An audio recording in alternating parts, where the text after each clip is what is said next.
Amen. Comme nous le savons tous, le thème de notre prédication de ce jour est dans l'attente de la promesse de Dieu. Avant de commencer, j'ai 3 petites questions à poser à chacun de nous et j'aimerais que chacun dans son fort intérieur réponde à ces questions-là. La première est, as-tu déjà reçu des promesses de Dieu pour ta vie? Si oui, pour certains, et sinon, pour d'autres, pour ceux que c'est non, je dirais, rentre dans les profondeurs de la parole de Dieu, rentre dans les profondeurs de ta relation avec Dieu. Et certainement parce que nous prions un Dieu qui parle, ce n'est pas un Dieu de base, ce n'est pas un Dieu de pierre. Il parle et certainement, il te donnera des promesses, des directives pour ta vie. Et oui, pour certains, pour ceux que c'est oui, je demanderai la deuxième question. Depuis combien de temps t'attends-tu à ce que cette promesse ou alors ces promesses s'accomplissent? Et la dernière question, dans ces moments d'attente, quel a été pour ceux qui ont déjà vu l'accomplissement ou alors pour ceux qui sont encore dans l'attente, quelle est ton attitude dans ta relation avec Dieu? À quel niveau se trouves-tu de ta foi? Ça, ce sont les questions que je pose à chacun de nous. J'aimerais que chacun dans son fort intérieur réponde à ces questions-là. Et ceci nous mène justement nous conduire au thème, notre thème d'aujourd'hui, l'attente de l'accomplissement des promesses de Dieu pour notre vie. Et ça a été, cette attente-là est très souvent, je vous dis mes frères et sœurs, parsemée de difficultés, parsemée de challenges, parsemée de défis, parsemée même parfois de doutes. Parfois, on est tellement poussé dans nos retranchements qu'on arrive parfois à nous poser des questions, donc à questionner Dieu. On a parfois l'envie de questionner Dieu. Parsemé de toutes ces difficultés, de tous ces challenges, de tous ces moments d'hésitation. Et ce fut le cas pour Joseph, qui était choisi et oint par l'Éternel notre Dieu afin de marquer la différence dans sa famille. Vous l'aurez compris, les tests, ce n'est pas un seul, les tests qui vont soutenir la prédication de ce jour sont tirés des livres de la Genèse, des chapitres 37 au chapitre 50. Et c'est l'histoire de Joseph, le fils de Jacob. Et comme vous l'avez entendu, il s'agit de plusieurs chapitres, des chapitres 37. Donc, du chapitre 37 au chapitre 50. Et comme ces chapitres sont tellement longs, nous n'allons pas prendre le temps pour les lire. Je vais nous raconter un peu l'histoire afin que chacun de nous soit situé pour pouvoir comprendre où le Seigneur veut nous amener aujourd'hui dans cette prédication-là. Joseph, c'est qui? Joseph est le 11e fils des 12 fils de Jacob. Nous avons l'habitude de dire Dieu d'Abraham, Dieu d'Isaac, Dieu de Jacob. Jacob, c'est notre ancêtre dans la foi. Et il a été béni avec 12 fils. Et Joseph était l'avant-dernier. Et il était le fils bien-aimé de son père. Son papa l'aimait beaucoup. Jacob l'aimait beaucoup. Au point, Jacob lui avait tissé à la main une tunique multicolore. Et Joseph aimait bien cette tunique. Il la mettait partout où il allait. C'était cet enfant obéissant, soumis, travailleur, toujours aux côtés de son papa.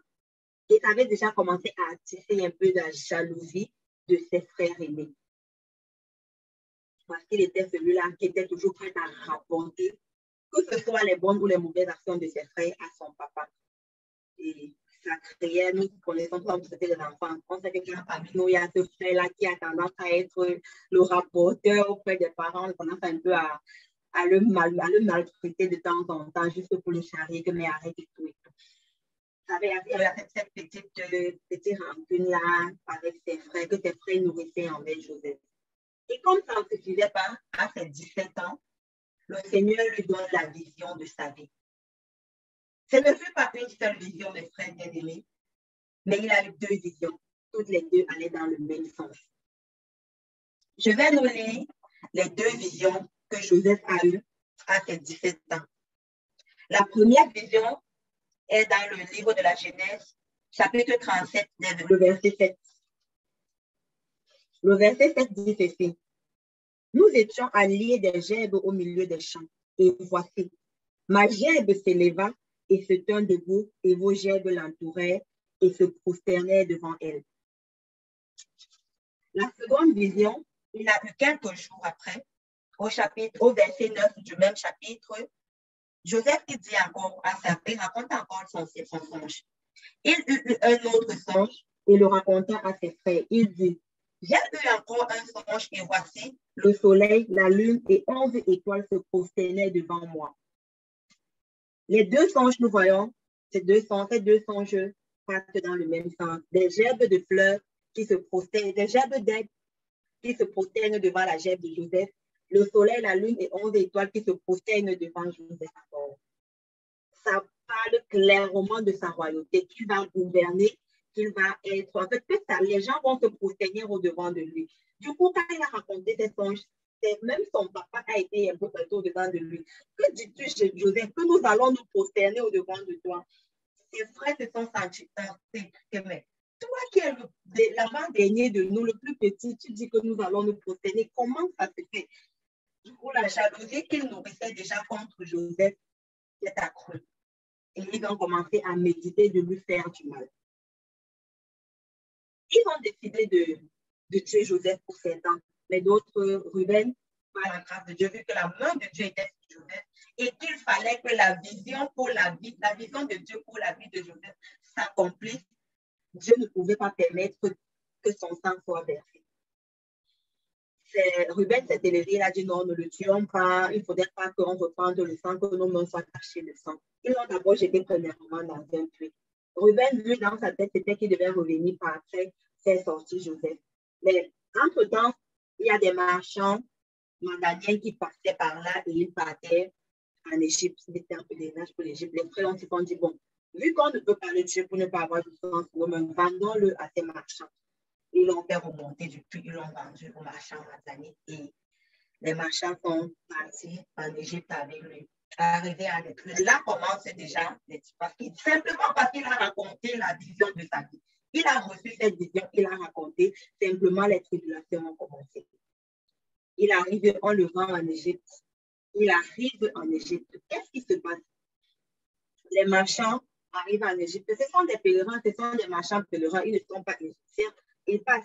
Du coup, ils ne vont pas se charger avec lui, se charger avec quelqu'un qui ne va pas leur servir. Ils l'ont revendu à Potiphar pour récupérer l'argent de l'investissement sur lui. Le voilà qui se retrouvait esclave dans la maison de Potiphar. La main de l'Éternel est toujours sur Joseph. Le Seigneur le favorise partout où il met les pieds. Il arrive dans la maison de Potiphar en tant que serviteur, esclave. Et Potiphar se rend compte qu'il y a quelque chose de différent envers ce serviteur-là. Tout ce que Joseph touche le réussit. Tout ce qu'il fait prospère.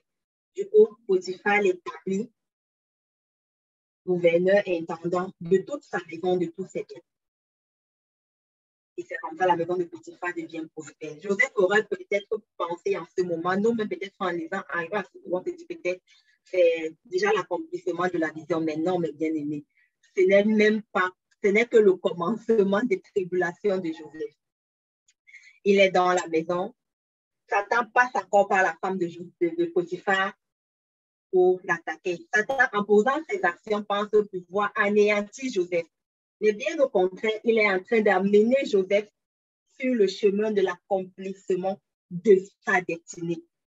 C'est vrai, les actions sont difficiles, ça fait mal ce que Joseph subit, mais il est en route. La femme de Potiphar commence à nourrir des sentiments malsains pour Joseph. Malsain, pourquoi? Parce que c'est une femme mariée. Elle ne doit pas nourrir de désir pour un autre homme que son mari. Commence le harcèlement dans la vie de Joseph. Elle est harcelée. Joseph est harcelé par la femme de Potiphar de jour, de nuit, tous les jours. Joseph, enfant de Dieu, avec la crainte de l'Éternel, dit non. Je ne peux pas aller avec la femme de mon maître. De un, parce que je suis enfant de Dieu. J'ai la crainte de mon Dieu. Je ne dois pas et je ne peux pas aller à l'encontre des principes, des commandements que me donne mon Dieu. Aller à l'encontre des principes de ma foi. De deux, tu es la femme de mon maître et je me dois de le respecter, de lui être soumis. Il m'a établi sur tous ses biens, c'est vrai, mais il ne m'a pas donné l'ordre de toucher sa femme. Ça, c'est impossible. Il va résister à la femme de Potiphar. Et un jour, il le fait toujours avec le respect, c'est la femme de son maître, bien sûr, mais un jour, il était irrité au point où il s'est fâché, je vais dire ça comme ça, parce qu'elle a posé la main sur lui, il s'est arraché de son toucher et sa tunique est restée, son vêtement est resté entre la main de la femme de Potiphar. Elle profite de ça pour crier au viol. Elle crie au viol. La maison de Potiphar est sortie, elle s'est couée, Potiphar lui-même arrive. Connaissant Joseph, parce qu'il a pu observer Joseph, il est conscient que Joseph ne peut pas poser cette action. Mais il s'agit de sa femme. La parole de Joseph contre la parole de sa femme. En tant qu'un homme, il a le devoir de protéger sa femme. Qu'est-ce qu'il fait? Il accepte les accusations que sa femme a émises contre Joseph, malgré lui, parce qu'il se rend compte qu'il va perdre cette main droite-là qu'il a pour sa maison. Mais il s'agit de l'honneur de sa femme. Il accepte et Joseph est jugé et reconnu coupable de viol sur la femme de Potiphar. Il est jeté en prison. Il est jeté en prison. Qu'est-ce qui se passe en prison? Il arrive en prison, la main de Dieu demeure posée sur Joseph. Il est toujours favorisé parce qu'il est dans le plan parfait de Dieu pour sa vie. Il arrive en prison, c'est le même scénario qui se reproduit, c'est-à-dire il est serviable, obéissant, travailleur, au point où le gardien de la prison remet l'intendant de la prison entre les mains de Joseph. Maintenant, c'est lui qui suivait les autres prisonniers et tout. Il est en charge de la prison. Et au point où le gardien ne demande même plus compte parce qu'il fait confiance. Dans cette prison-là, le temps passe. Il y a deux serviteurs du roi d'Égypte qui sont jetés aussi en prison parce qu'ils avaient commis une erreur à la cour royale et ils avaient irrité le roi.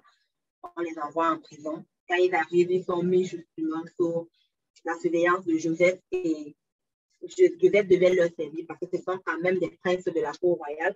Ils n'étaient pas dans la même case, le même compartiment que les autres prisonniers, dans leur compartiment, ils étaient prisonniers. Et Joseph était à leur service. C'est comme ça qu'un soir, ils ont tous deux des songes différents. Et au matin, ils sont troublés par les songes. Joseph arrive pour le service du matin, comme d'habitude. Et il se rend compte, enfant observateur qu'il est, parce qu'un enfant de Dieu est celui-là qui est observateur. Il se rend compte que les deux prisonniers, les princes de la cour royale, en fait, ne sont pas très bien dans leur peau. Il demande, mais qu'est-ce qui se passe?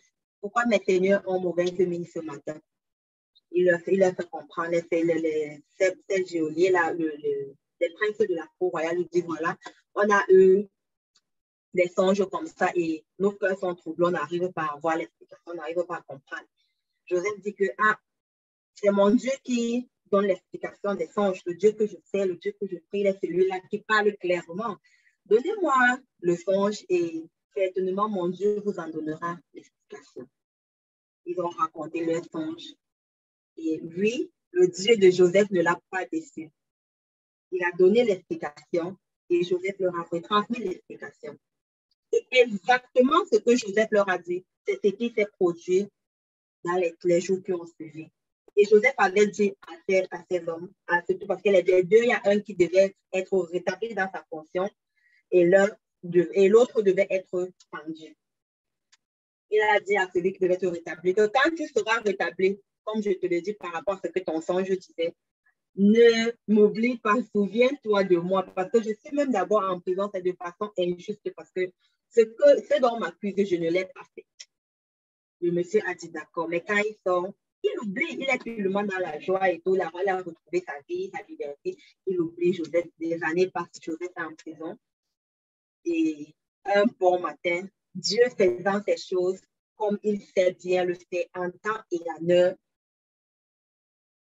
le pharaon a eu sa part de songe qui le tourmentait. Il a fait appeler ses magiciens. Nous connaissons tous l'Égypte antique, comment les pharaons étaient toujours entourés des enseignants, des docteurs, de filles.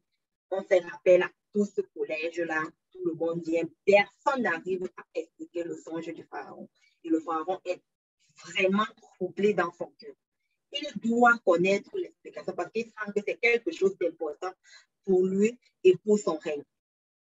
C'est où le serviteur là qui était en prison par le passé se souvient que, hey, voilà, Quand j'étais en prison comme ça, j'ai rencontré un Hébreu, il racontait les songes, il m'a expliqué mon songe, et c'est exactement ce qui s'est passé. Pharaon demande d'appeler Joseph. Longtemps, des années bien après, on revient chez Joseph.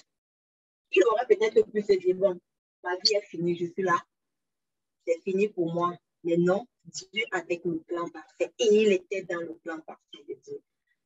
Joseph est ramené à la cour royale. Normalement, c'est clair, avant d'aller à la cour, il faut bien qu'on nettoie, on le débarbouille, il est prisonnier, il est crassé et tout. On l'a lavé, il s'est ravé et tout, il arrive à la cour. Le roi a expliqué le songe. Quand le roi lui explique son songe, il a demandé un temps de recueillement, il a pris son temps.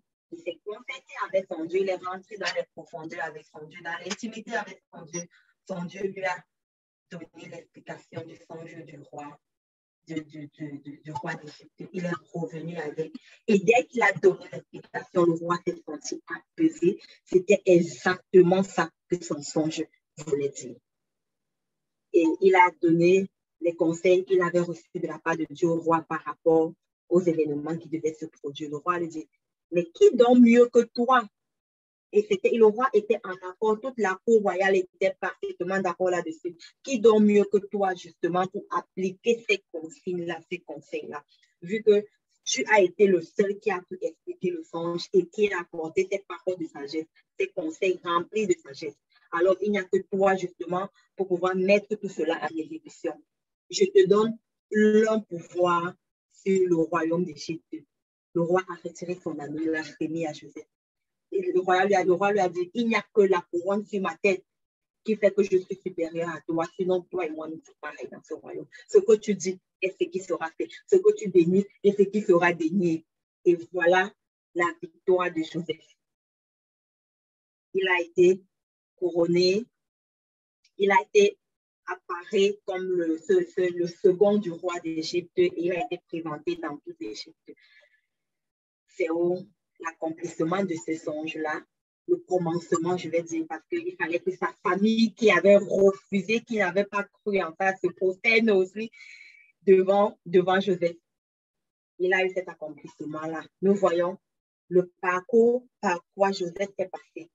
Mes frères et sœurs, Joseph a eu la vision de sa vie à 17 ans, à fleur de l'âge, en tant qu'adolescent.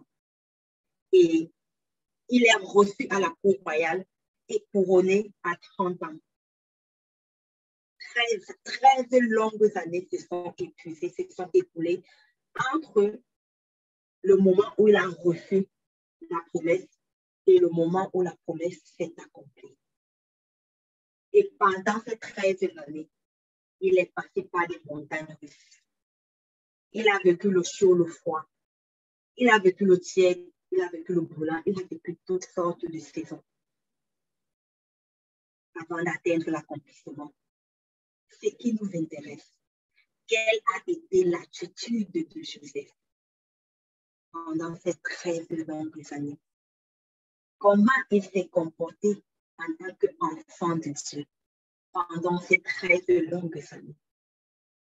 Joseph a-t-il murmuré contre son Dieu parce qu'il a été vendu, parce qu'il a été accusé injustement, parce qu'il a été esclave, parce qu'il a été torturé, parce qu'il a été prisonnier? Je vous rassure, mes frères et sœurs dans le Seigneur, jamais, jamais Joseph n'a murmuré contre son Dieu. Jamais il n'a douté de la véracité, de la puissance de son Dieu. Il a tenu ferme dans sa marche chrétienne. Il est resté au pied de son Dieu. La preuve, chaque fois qu'il fallait faire quelque chose, il rentrait d'abord dans son temps d'intimité avec son Dieu.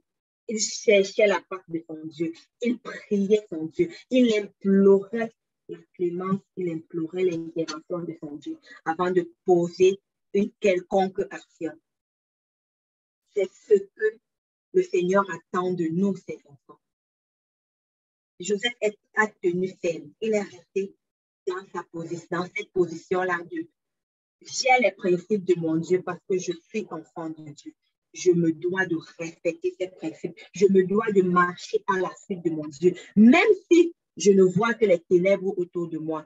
Certainement, la lumière du jour paraîtra parce que mon Dieu m'a dit que les ténèbres ne dureront pas à toujours. Je crois, je me tiens ferme là-dessus et j'avance. Même si ça fait mal, j'avance et je continue d'avancer. Même si je dois pleurer, je pleure et je continue d'avancer. Même si je dois, je ne sais pas, m'enrouler au sol, je m'enroule au sol, mais je continue d'avancer. Mais jamais, jamais, je ne dois murmurer contre mon Dieu. Jamais je ne dois douter de la véracité de la parole de mon Dieu parce que sa parole est claire et certaine. Elle s'accomplit, comme il a dit à Habakkuk, ce sont des prophéties dont les temps sont déjà fixés. Elles s'accompliront certainement, même si elles tardent, attends-la, grave-la sur la table. Elle va s'accomplir. Joseph était dans cette attitude-là, d'attente certaine de l'accomplissement de Dieu pour sa vie, l'accomplissement de la promesse de Dieu pour sa vie, parce qu'il faisait confiance, il savait que son Dieu fait concourir toutes choses pour la gloire de son Saint-Nom. Et il fait concourir toutes choses pour le bien de ses enfants parce qu'il aime ses enfants. Et dans cette attitude-là, Joseph a tenu ferme. Il a tenu ferme et il a eu la victoire. Il n'a ni péché contre son Dieu. Il n'a ni cherché des raccourcis. Il n'a ni cherché les voies humaines. Mais il est resté dans la voie du Seigneur. Il est resté accroché à son Dieu et le Seigneur l'a glorifié en son temps. La promesse s'est accomplie certainement. Mes frères bien-aimés, pour nous aujourd'hui, quelle est notre attitude quand nous attendons la promesse de Dieu? Je vais prendre un peu mon histoire. Je bénis le Seigneur pour ce thème parce que quand Papa Chibi m'a contacté vendredi pour me dire, ma fille, voilà, c'est toi qui vas faire la prédication et voilà le thème, je me suis dit, ah, Seigneur, tu fais toutes choses belles et bonnes en ton temps. Je m'attends à toi depuis un certain temps et je continue de m'attendre.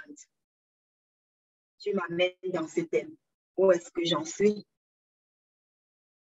Mon histoire est très longue dans l'histoire d'attendre. Certaines se sont déjà accomplies. Gloire à Dieu, je bénis son nom pour ça. D'autres sont en cours. Je suis dans le creuset de Dieu, dans le creuset du feu de Dieu. Un de nos encadreurs spirituels m'a dit dernièrement, my daughter, trust and enjoy the process. Je lui ai dit, papa, trust the process, d'accord, mais enjoy it là. C'est pas facile, oh. Il me dit que ma fille, crois et profite du processus de transformation. Et ça m'a rappelé le processus de préparation de la sauce tomate de notre papa Chibi. Cette tomate-là qui est privée dans son coin et qui subit toutes sortes de transformations, de manipulations et qui est appelée à être confrontée à d'autres ingrédients afin d'atteindre cette sauce tomate succulente sur la table des rois. Comment la tomate s'est comportée? Elle s'est laissée manipuler par le cuistot qu'il a en main afin d'avoir la sauce tomate. Moi, est-ce que je me laisse assez manipuler par Dieu? Est-ce que je suis assez malléable dans les mains de Dieu sur le chemin de ma transformation? Est-ce que je suis assez malléable dans l'attente de l'accomplissement de sa promesse? Quand la promesse t'arrive, dans quelle attitude je suis? Comme je disais, mon histoire est assez longue, mais je vais prendre les 2 dernières années. Disons les 3 dernières. J'arrive en Allemagne en 2017. Le processus d'achat de maison commence en 2019. Déjà, mon époux, connu par beaucoup d'entre vous, n'avait jamais pensé à Chypre. Il s'était dit non, il est de passage en Allemagne. Il va faire sa vie, travailler jusqu'à 50 ans. Il n'attend même pas l'âge de la retraite, 50 ans. Il retourne au Cameroun. Il va s'établir, c'est sa terre natale. C'est où son cœur est. Moi, quand j'arrive, c'était clair, il me l'a dit. Mais moi, je me suis dit, je connais le Dieu que je prie. Et ce Dieu m'a dit, Tout lieu que la plante de mes pieds foule, il me le donne en héritage et ce lieu m'appartient. Seigneur, il est inadmissible que tu me donnes l'Allemagne en héritage. L'Allemagne m'appartient et je demeure locataire en Allemagne. Tu me bénis avec les enfants. Ces enfants doivent avoir une base sur cette terre. Même s'ils vont n'importe où, ils doivent savoir que voici le chez nous. Quand on arrive à l'Allemagne, c'est ça le chez nous. Même s'ils vont n'importe où, ils sont en Allemagne, ils seront déjà plus attachés en Allemagne que partout ailleurs. Rien de nous garantit qu'ils vont accepter de retourner au Cameroun avec nous. Ils sont des Allemands. Il faut qu'ils aient leurs cheveux. J'ai commencé à mettre ça en prière. Et connaissant mon époux, je ne peux pas le confronter que non, il faut acheter. Et en même temps, Dieu m'avait prévenu pendant qu'il me préparait, pendant que j'attendais le visa au Cameroun, il m'avait dit, où je t'envoie ma fille, je ne t'établis pas juge sur la vie de ton mari. Je ne t'établis non plus plaignante contre les actions qu'il va poser. Je t'envoie dans sa vie, premièrement, prier pour le salut de son âme. Deuxièmement, lui être soumis. Troisièmement, l'aimer. Voilà les trois piliers de mon foyer que Dieu m'avait donné quand j'étais au Cameroun avant que je n'arrive en Allemagne. Donc, chaque fois que quelque chose se passe, que j'ai envie parfois de laisser sortir mon moi, je me rappelle de ça et je me dis, Seigneur, prends contrôle. Je m'assois. Je vais au pied de mon Père, je prie, je cherche sa face, je pose la chose à ses pieds. C'est ce que j'ai fait par la grâce de Dieu. Le Seigneur a conduit les choses. Quelques temps après, on cherchait puisqu'il avait trouvé le travail. Quelques mois après mon arrivée, donc on vivait dans deux maisons, deux villes différentes. Il cherchait la maison dans la ville où il avait trouvé le travail, où nous sommes actuellement à Nuremberg et environ, pour que nous puissions, pour que l'enfant et moi, en ce moment, il n'y avait que Adassa, que je puisse déménager et le rejoindre. On cherchait la maison. Pendant que je priais par rapport à ça, pour avoir une maison, un chez moi, un chez les enfants, je reçois un songe de Dieu. Je vois une maison très grande, très belle. Je suis en train de déménager. Pour moi, c'était tout bon. Comment chercher une maison à louer? Parce que c'était compliqué. On voulait une maison, c'était standing, assez spacieuse et tout. Je me suis dit, bon, c'est vraiment Dieu nous bénit, on va avoir la maison. Je ne sais pas si c'est vrai, j'étais déjà fatiguée aussi de vivre seul dans mon coin. Et papa, je m'envoie d'abord, après le mariage, j'ai fait des années au Cameroun, un an au Cameroun seul. Les gens ont voyagé en 3 mois. Ma part, là, tu as tenu ça presque un an parce que tu m'enseignais. J'ai accepté. J'arrive encore à peine quelques mois. Il part. Je le vois seulement un week-end sur 2. Parfois même un week-end par mois. C'est quel mariage ça? Je suis fatiguée. Je me suis dit, bon, Seigneur a béni, je vais reprendre mon mariage dans la même maison. On était dans l'intervalle de août-septembre. Quand je reçois ces songes. Il vient un week-end, il me dit, un matin, il me dit, bon, ma chérie, comme tu vois, j'ai beaucoup réfléchi et je pense que c'est mieux qu'on achète. Et le seul jour qu'elle va acheter la maison en Allemagne, dans mon cœur, c'était la joie. Je voyais l'action de mon père. Donc, j'étais dépassée. Je ne comprenais pas parce que je ne lui ai même jamais dit que, bon, moi, je pense que c'est mieux d'acheter. Moi, je ne lui ai jamais dit ça. Mais comment mon Dieu l'a fait? Ma prière n'a pas été vaine. Le Seigneur a touché son cœur et il s'est dit, il va acheter. Je dis, OK, partons sur l'achat. Avons-nous l'argent pour l'achat? Non. Comme le capital propre qu'il faut apporter, on n'a pas suffisamment. Je ne travaille pas. C'est un seul salaire.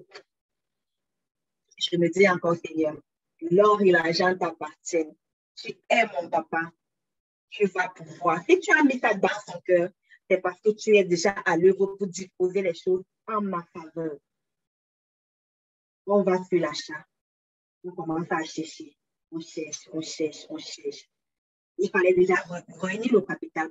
Partout, on a dans les banques, il fallait avoir un capital de minimum 40 000 euros. Il fallait réunir ces fonds.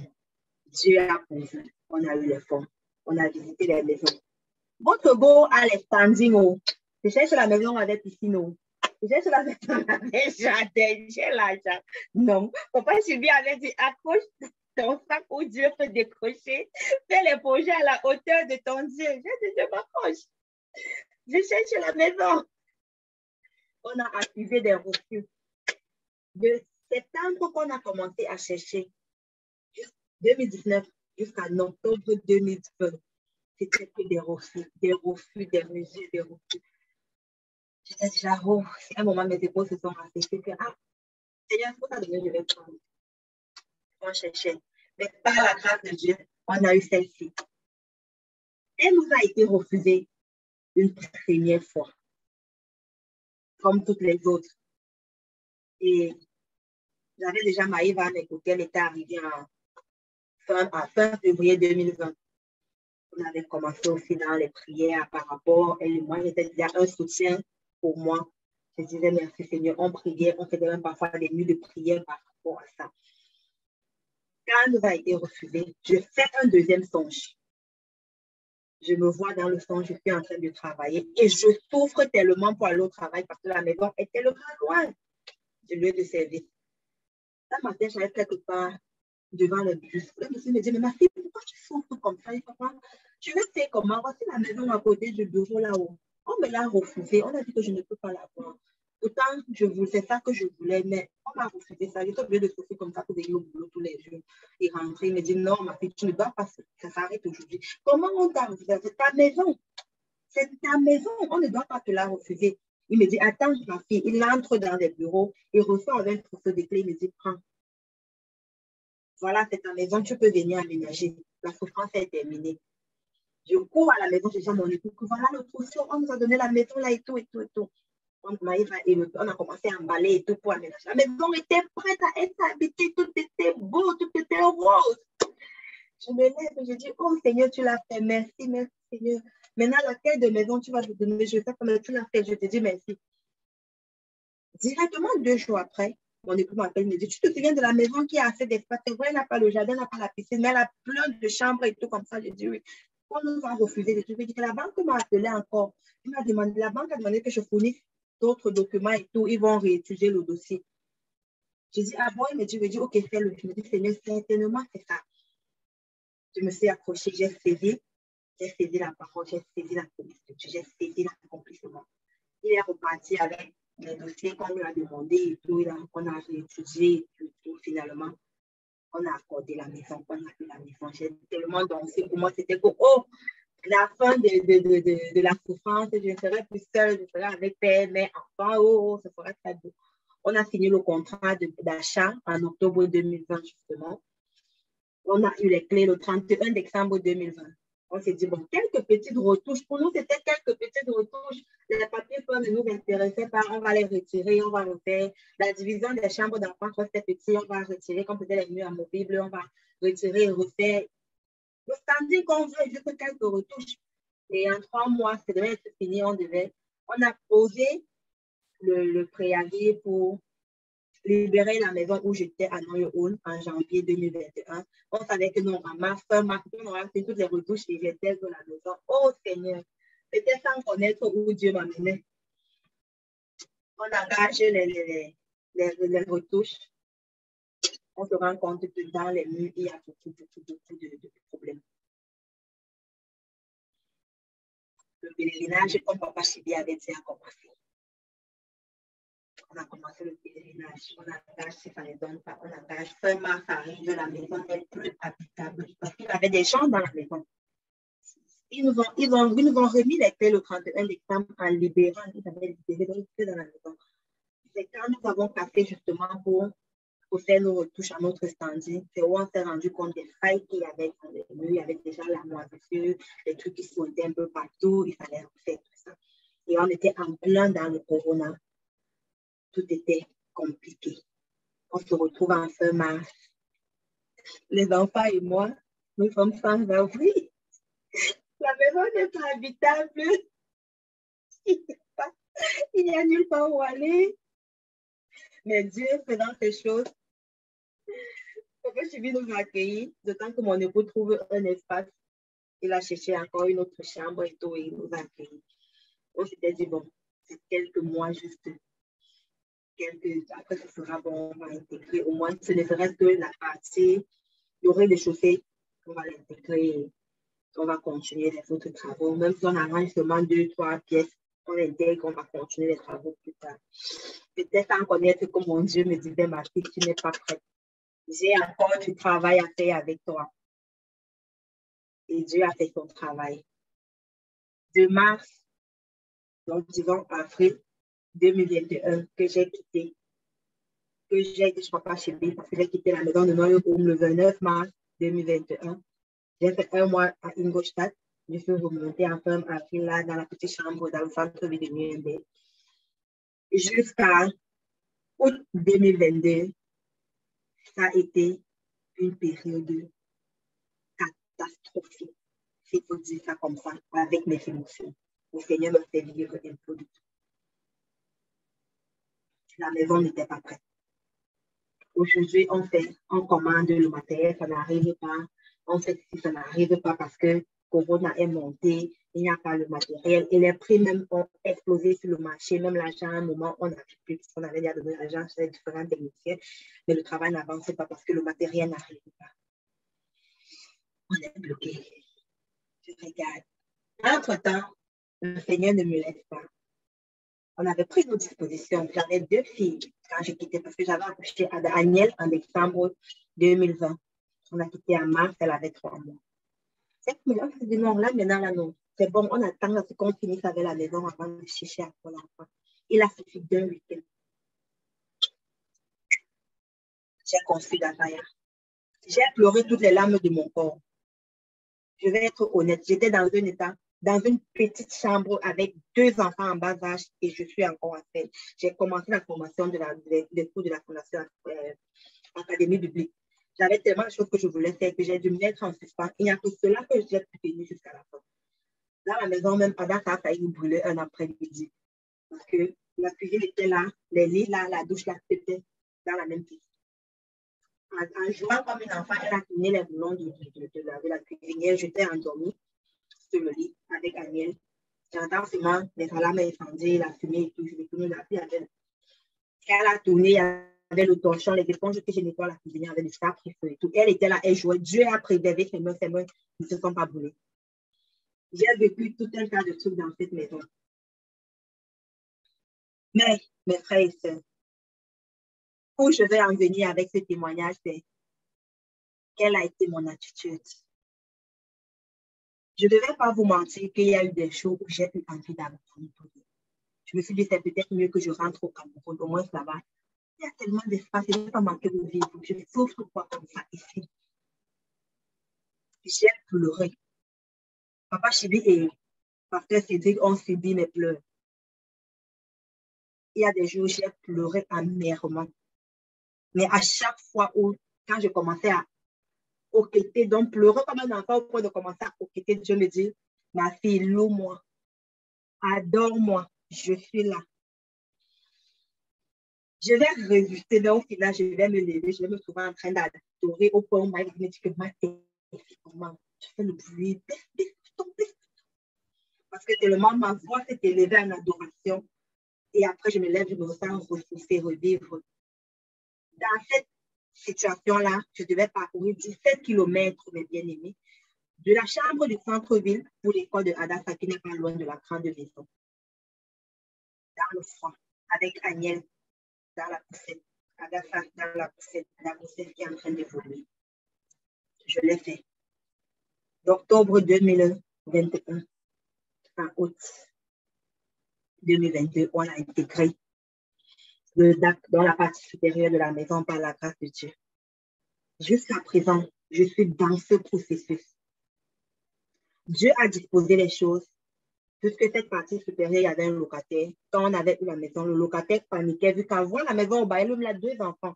Une qui est déjà presque adolescente, elle est en préadolescence et il ne trouvait pas la maison. Il paniquait. Je vais sortir. On lui a dit non, tu peux rester. Nous, on va arranger en bas, on va intégrer en bas, il n'y a pas de souci. On l'a laissé. Il a cherché sa maison parce qu'il a eu sa maison récemment. C'est où il a posé le préavis pour libérer parce qu'il avait une maison plus grande. Il avait besoin plus de studio. Il avait besoin de plus d'espace pour ses enfants qui sont déjà grands. Et quand il a libéré, c'est comme ça qu'on a pu intégrer en août. Le bas est toujours en chantier.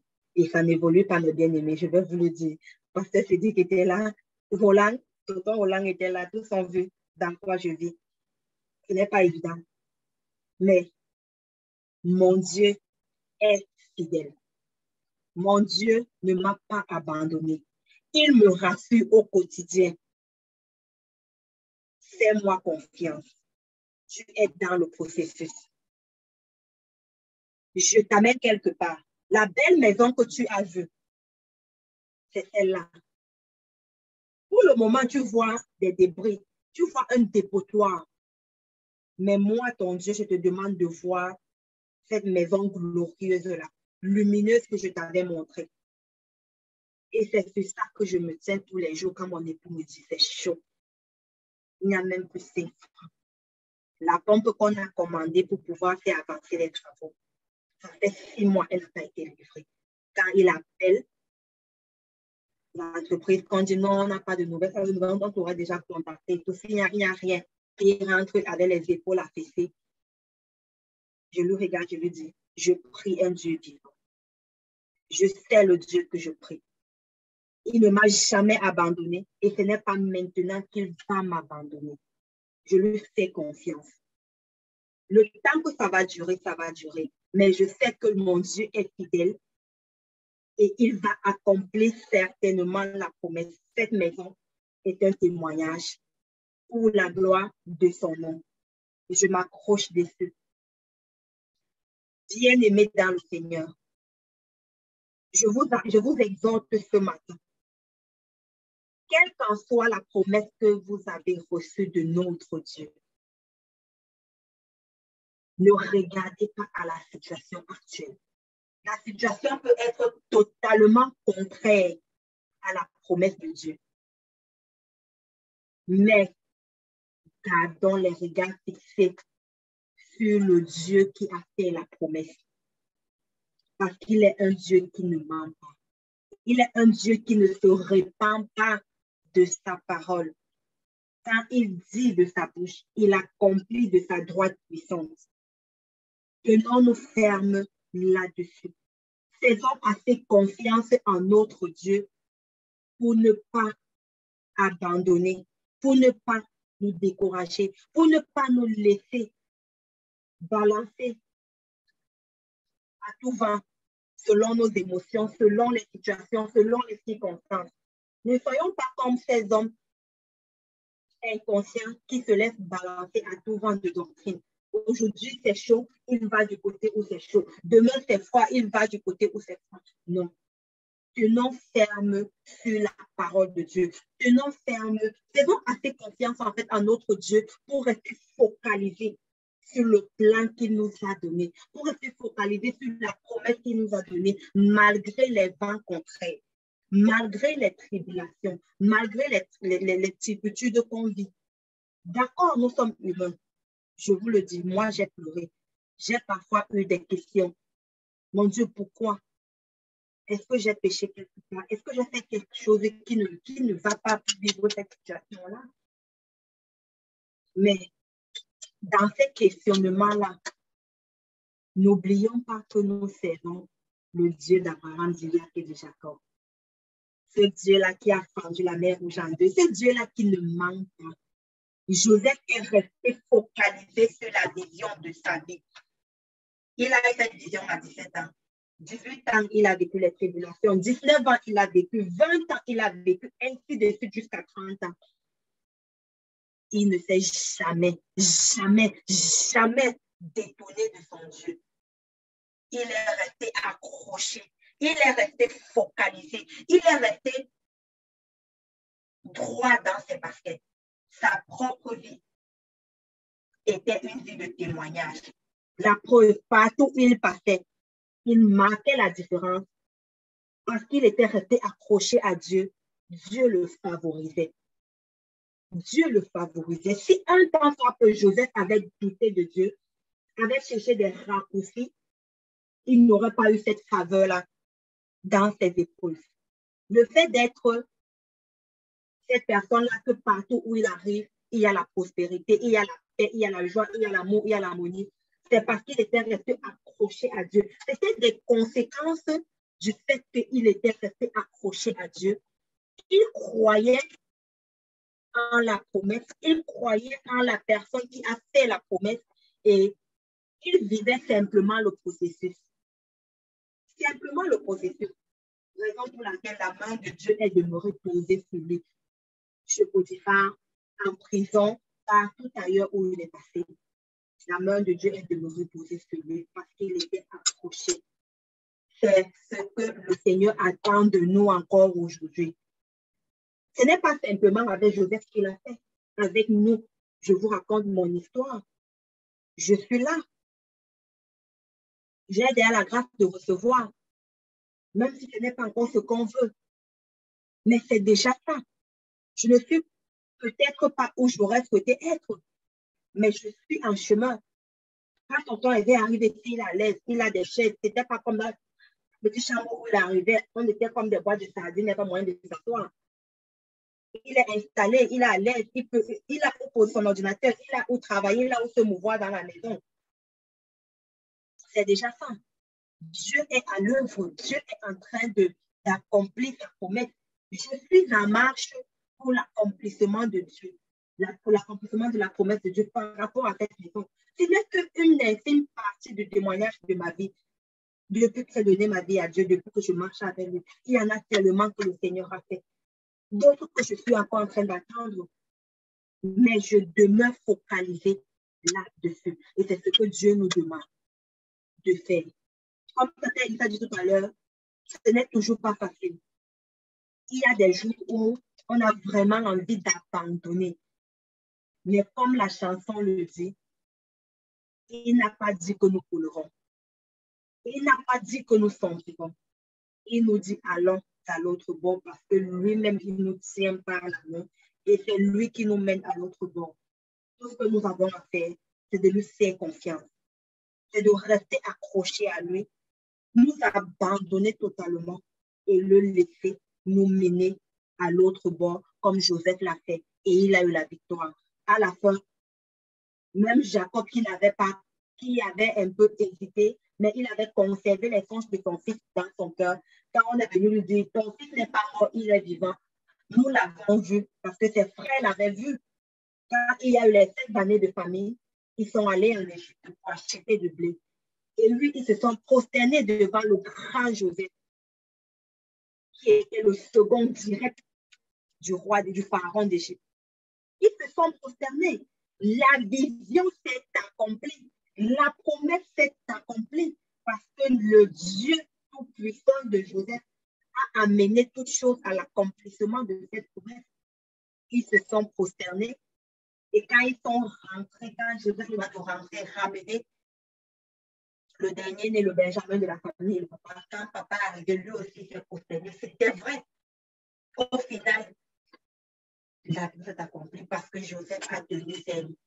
Parce que Joseph s'est laissé conduire pas à pas sur le chemin de sa destinée par le Dieu Tout-Puissant qui ne ment pas. Alors ce matin, pour conclure, je nous exhorte, mes frères, à demeurer fermes, à demeurer fermes, je l'aurais dit, sur les promesses de notre Dieu. Tant que cela vient de Dieu, rien ni personne ne va empêcher l'accomplissement. Satan va s'agiter, mais toute action de Satan dans notre vie va être retournée pour la grâce, va être retournée pour nous amener à l'accomplissement de la promesse de Dieu dans notre vie. Ne nous arrêtons pas aux agitements de Satan. Ne nous arrêtons pas aux agitations. Ne nous arrêtons pas aux circonstances difficiles. Mais gardons nos regards fixés sur l'Éternel, le Dieu des armées, le Dieu qui ne ment pas, le Dieu qui mène toutes choses à perfection pour la gloire de son Seigneur, au nom de Jésus. Alors, arrêtons, accrochons-nous à ça et avançons avec. Alors, ce matin, c'est ce que le Seigneur avait mis dans mon cœur. Gardons cela à nos bien-aimés dans le Seigneur et prions dans ce sens-là que le Seigneur nous remplisse de sa force, qu'il augmente la foi en nous afin que nous soyons capables de marcher sur ce chemin-là, de garder les regards focalisés sur les promesses afin qu'il les accomplisse. Et pour ceux qui n'ont pas encore reçu de vision, de rentrer dans les profondeurs de la parole, de la connaissance de Dieu, afin de recevoir les directives pour notre vie. Parce que notre Dieu nous conduit toujours en nous donnant les directives pour chaque saison de notre vie. Rentrons dans ça et nous ne serons pas déçus parce que nous servons un Dieu qui ne ment pas. Amen.